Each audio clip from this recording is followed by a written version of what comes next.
Janos Del Prado tumalak sa pag-ere ng It's Showtime sa GMA. Kala ko ba walang lipatan ever?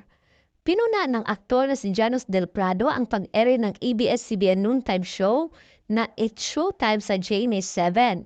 Sa Instagram, binalikan ni Janos ang mga taong bumabatikos sa mga artista ng DOS na lumipat sa Kapuso Network. Yung mga bumabatikos sa mga lumipat dati, naglipatan na din ngayon, lol. Kala ko ba hindi loyal ang mga lumilipat? Kala ko ba walang lipatan ever? Ayon kay Janos, dapat ay hindi nagsalita ng tapos ang mga loyal sa Kapamilya Network. At the end of the day, lumipat pa din sila ng station. Kinailangan pa rin nila yung tulong ng station ng mga artista na binabash nila dati, lalo na yung mga lumipat para magkaroon ng mas malaking platform.